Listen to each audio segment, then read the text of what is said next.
นะครับที่แขวน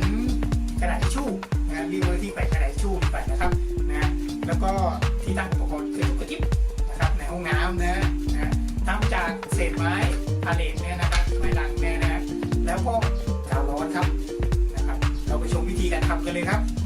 เริ่มต้นจากการออกแบบก่อนนะครับว่าคร่าวๆจะเป็นประมาณไหนนะคร่าวๆนะครับจะออกแบบมาประมาณนี้แล้วกันเปิดไว้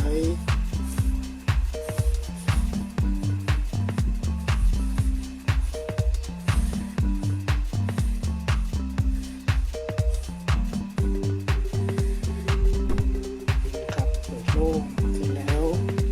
เป็นล้างตรงนี้นิดนึงตรงนี้ทำเชือกครับไว้กระดาษทิชชู่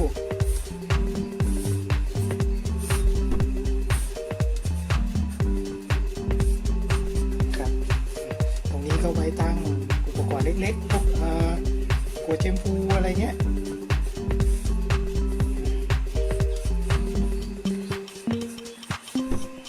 อะไรประมาณนี้นะครับนะโดยเรากำหนดขนาดให้อันดับแรกเนี่ยเราก็ต้องรู้ขนาดของกระดาษทิชชู่ก่อนนะครับกระดาษทิชชู่ตรงนี้นะครับกระดาษทิชชู่นะครับจะเป็นแบบม้วนเล็กนะว่าไม่ได้ทำไว้ในครัวนะอันนี้ทำไว้ในห้องน้ำนะครับก็อยู่ที่ขนาดประมาณ10 เซนนะครับ10 เซนก็ตรงนี้เอาสัก20 เซนเลยแล้วกันแล้วก็20 เซนเพราะฉะนั้นไม้ตรงนี้เท่ากับไม้นี้8.5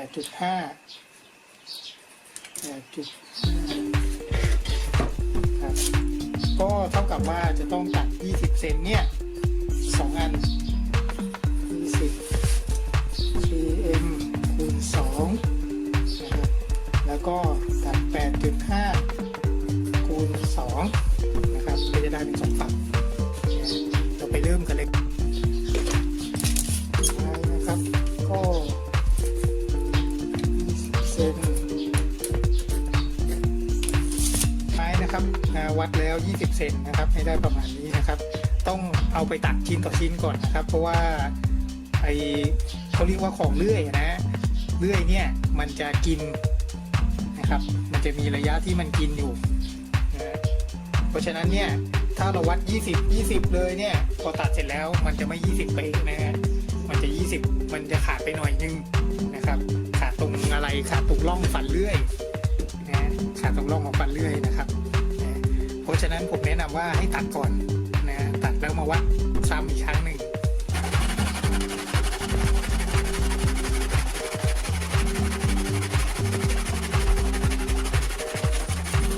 เสร็จแล้วอันที่ตัดแล้วนะครับมาทาบ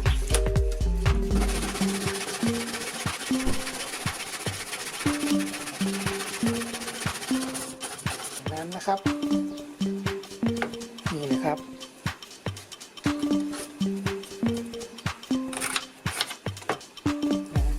เพราะ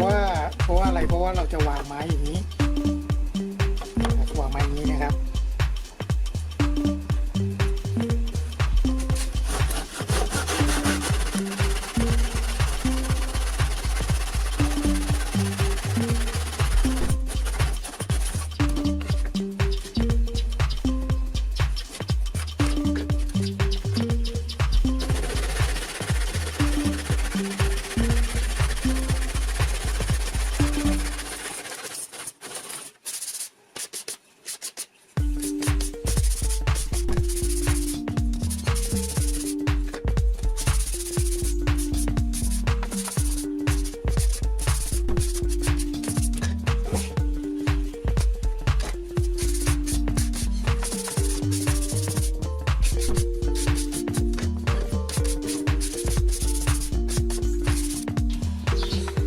ได้ไม้3 ชิ้นแล้วนะครับตอนนี้ตัดชิ้นที่4นะชิ้นที่4จะต้องอยู่ระหว่างนี้นะครับก็คือเท่ากับ7 เซน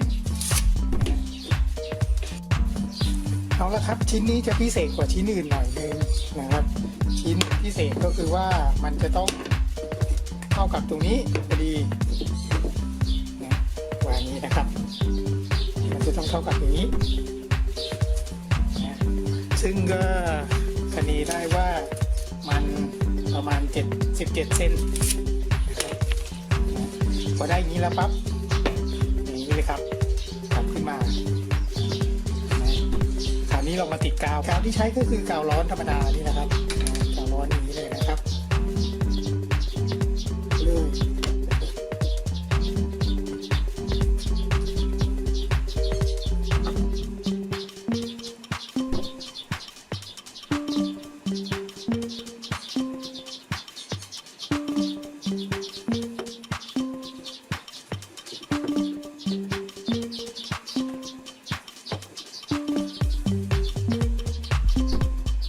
พยายามกดให้สนิทให้แน่นเลยครับนะครับกดนะครับจากนั้นย้ำกลับอีกทีนึง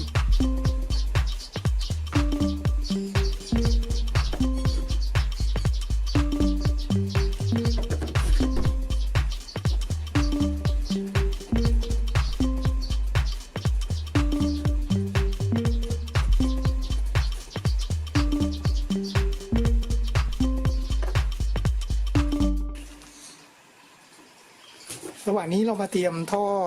สแตนเลสระหว่างนี้เรามาเตรียมท่ออลูมิเนียมกันก่อนนะครับก็ขนาดก็คือใส่นี้เข้าไปนะครับใส่แกนทิชชู่เข้าไปนะครับแล้วก็เอาเชือกที่เราจะมาแขวนนะจากนั้นนะครับเตรียมเชือกอเนกประสงค์นะเชือกเป็นแผ่นๆอย่างนี้นะครับวัดขนาดนะวัดมาประมาณ20 เซน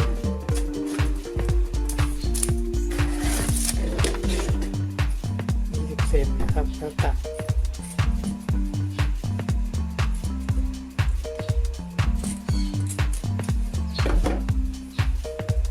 จำนวน2 เส้นครับ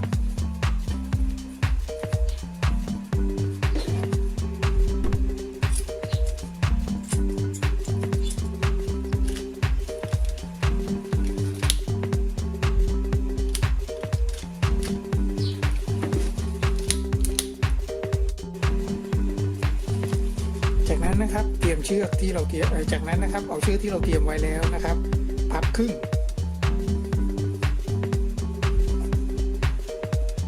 ครับเสร็จแล้วพับอีกทีหนึ่งไม่ได้อย่างนี้นะครับ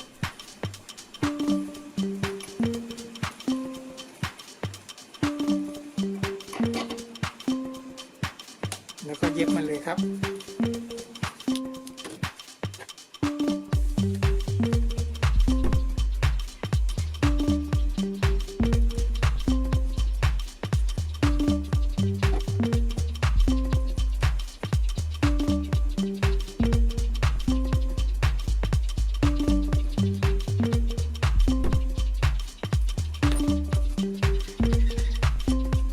เตรียมตะปูเกลียวนะครับ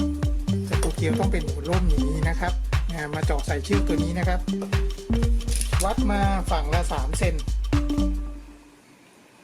นะ3 เซนนะครับ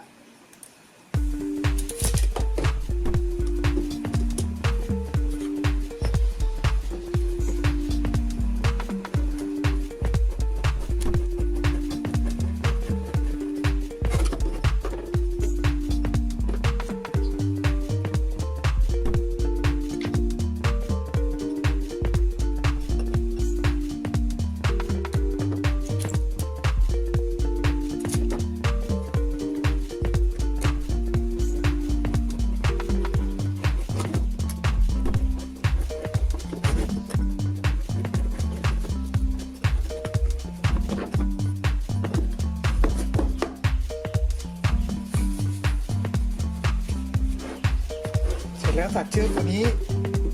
เอาไว้ปิดตรงนี้หน่อยหนึ่งนะครับเวลาวางของจะได้ไม่หลุดเราก็ได้นะครับวัดมาสัก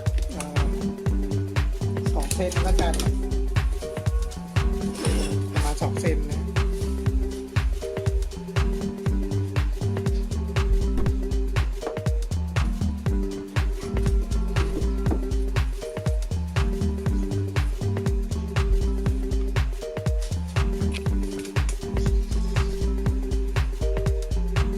ร้อยแล้วนะครับ